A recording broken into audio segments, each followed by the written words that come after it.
Hello guys, today I'll be showing you how to clean a lawnmower carb with these simple tools. If your lawnmower didn't start this year, there's a couple things you can do. One, maybe a spark plug, which is pretty common, but another one would be bad gas. And part of the bad gas is it got in the carburetor. So find your air filter and take off this screw. Make sure your air filter's clean. These are like $2. Do that. But the next step would be, because you're going to get gas everywhere, is put a towel and make sure you fold this towel multiple times to get all that gas not all over your paint and ruin your lawnmower. Then remove this little plastic clip, I don't even know what it's called, and you're going to come over to your sockets. Find a socket that'll fit. So find a socket that fits. This is a 5/16 that fits. An impact is not needed, but I like to use an impact. It's just quicker. You can use a ratchet, but we'll be using the ratchet for the carburetor when we get there. And we're just going to take off these 3 bolts. Sometimes there'll be 2. A lot of times there'll be 3.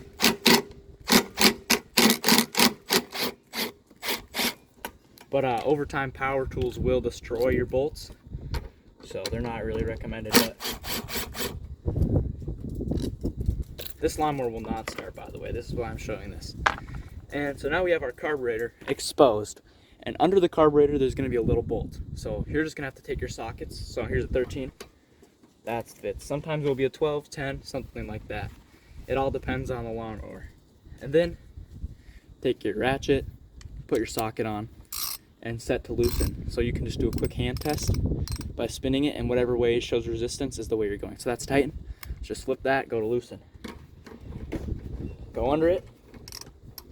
This engine's hot because I tried to start it. It didn't start, but just bring your ratchet and be careful. Give upward pressure on the bolt or you will strip your carburetor nut. And as we can see in a second, there will be gas going everywhere.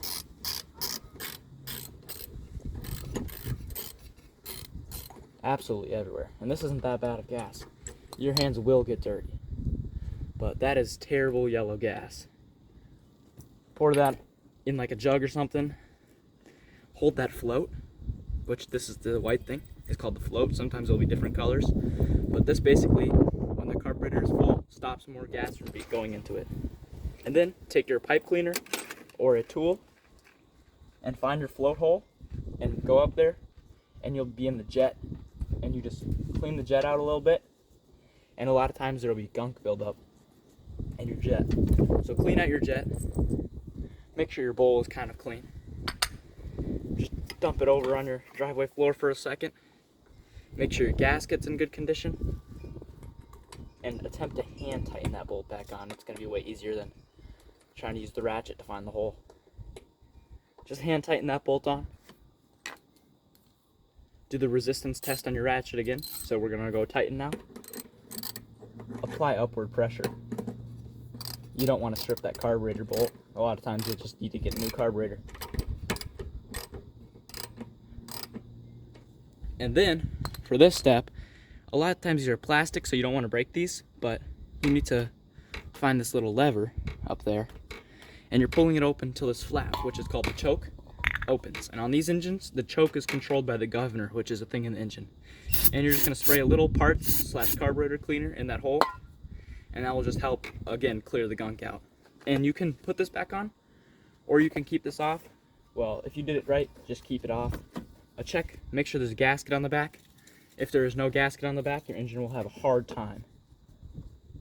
Make sure that breather pipe gets in, and start hand tightening your bolts. Once your bolts are hand tight, take your ratchet or impact and just zip them on.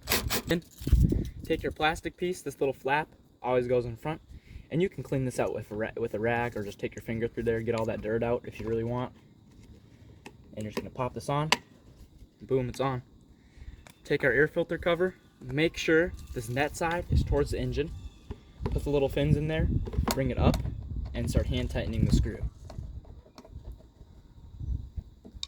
Then take your screwdriver and start tightening. It doesn't have to be completely tight. I like to leave it at horizontal so I know I cleaned it. And then we're just gonna come through here and check for some gas. Looks to be some gas in there, but since it will be old gas, we're gonna go add some new gas. If you want to spend the extra money on engine cleaners like Seafoam, you can, but your engine will run with just a little bit of nice gas. My gas can sucks, but only use 91 octane and above. Add a nice bit of gas, don't fill it all the way, in case you have to come back because you did something wrong. It sucks and there's gas absolutely everywhere, but we got most of that old gas out by just emptying the carburetor, clean out from under it with that old towel, and then just take a new one and clean it again. It's not going to do much, but it can ruin your paint if you just let that sit there.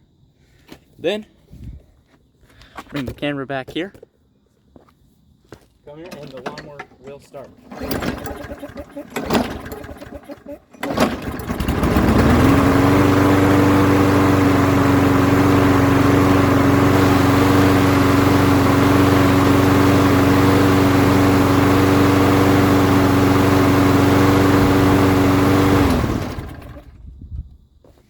And just let your lawnmower run for a little bit, but I mean, I'm just not going to do that for the sake of a video. But in under 10 minutes, you got your lawnmower carburetor all cleaned up and get it running for the season. So just let it run for about 10 minutes, however long you want, get that bad gas out there and add new gas, and you'll be good. And that's how you clean a carburetor, with simple hand tools.